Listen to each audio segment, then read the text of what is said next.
David Pick on the Deseret First Credit Union hotline broke the news about Jimmer signing with the Shanghai Sharks in the Chinese Basketball Association, is joining us, I believe, from Israel. So we are going international. David, welcome to BYU Sports World. Hey, guys. Thanks for having me. How you doing? Great. We're feeling good, and I think there are a lot of people excited about the prospect of Jimmer Fredette getting to put on his show in the Chinese Basketball Association. How did you hear about this deal, and when did you decide to go public with it? Well, you know, when you have a story about Jimmer, it's not really something you sleep on and weigh how long can I keep it before it explodes, because, you know, everyone's just all over Jimmer, whatever he does, because of the phenomenon he was in college. So really, when I got it from one of my Chinese sources, I just ran with it. I didn't even have time to confirm with his agency or to shoot him a text. I just ran with it because I trusted the source. You know, a few days ago, I broke that Carlos Boozer was going to sign in China. So I have a really well-established, I guess, sources in China. So, you know, I had full confidence in them. And when they gave me the Jimmer story, I ran with it because I wasn't really surprised, given that, you know, he had a few auditions with teams before the Summer League, and there were rumbles about him heading over to Europe a season ago, whether it being Italy or somewhere else. So I wasn't really blown away by the fact that he was making this transition. I think it was time for him to do so. And, you know, I ran with it, and I'm glad that it materialized into a deal for him. Anytime Jimmer is mentioned, it seems like it just explodes, right? It just gets a lot Absolutely. of yeah. You got 192 retweets, I think, on that, and then everyone's tweeting about it. So, were you surprised by the reaction about Jimmer Fredette? Yeah, you know what? I was. You know, it really got a lot more traffic than, you know, the story like I mentioned, Carlos Boozer or Andrew Gaudelak, who was in China last year and finished the NBA season with the Houston Rockets and signed with one of the perennial powerhouses in Europe, Maccabi Tel Aviv.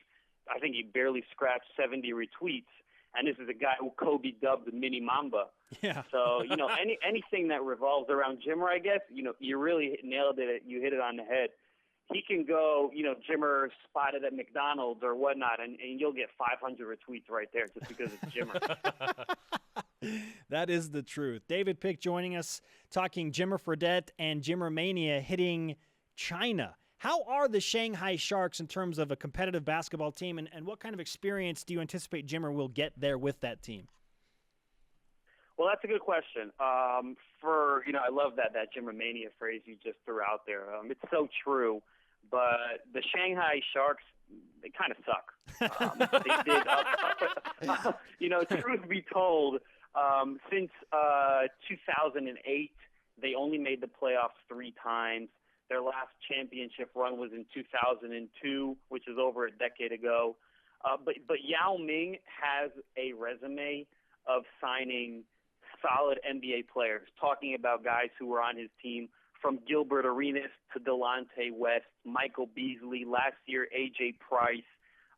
So he really does have that kind of credentials where he knows what names to choose. And, you know, funny story is why I mentioned Mini Mamba and Gaudelak before is because they were really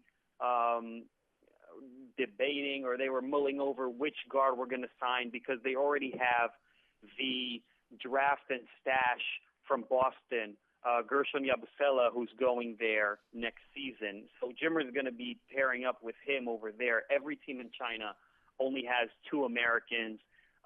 They play 48-minute basketball, 4 quarters. There's a rule there where both your foreigners can only be on the court together for 2 quarters. And then the other 2 quarters, they alternate. Either Jimmer plays or the other guy plays. So teams normally play both foreigners. They'll play Jimmer and Gershon probably the 2nd and 4th quarter. But, yeah, so, you know, as I was saying, so Yao Ming and the team, they were considering between Andrew Gaudelak and Jimmer Fredette. Gaudelak, it would be a returning guard to China. His offer was $1.5 million. Jimmer, I believe, is somewhere between the $1 million and $1.2 million range. And it's a surprise because Gaudelak is a bigger name. He's more experienced. He has high Euro experience as well, as opposed to a Jimmer who's a rookie. So I think the Gaudelak camp, the China people, you know, they were surprised with this decision. I hope it doesn't backfire on the Shanghai Sharks and Yao Ming. But to answer your question in short, I do think Jimmer is going to get buckets out there just because the Chinese aren't really big on defense, just because I know that game is a lot more like the NBA, up and down, fast-paced, less strategies. But he'll have obstacles, no doubt he'll have obstacles. One of them would be that the coach is Chinese. He does not speak a word of English.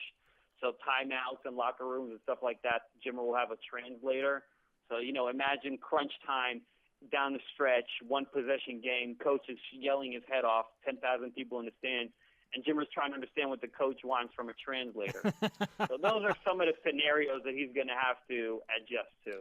There's only one phrase he needs to learn.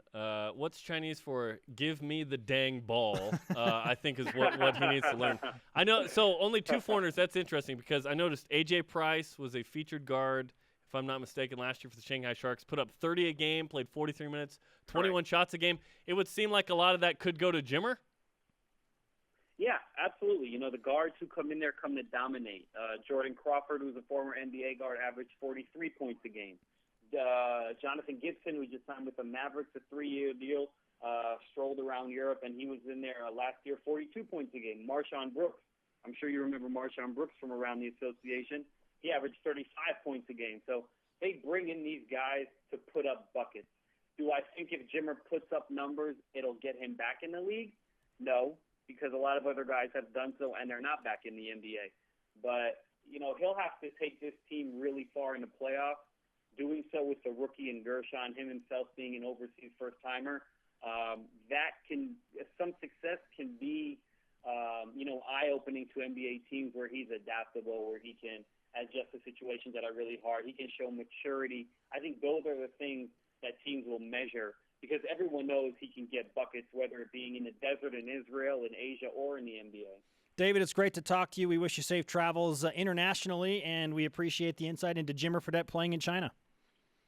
Thank you for having me, guys. No problem. You got it.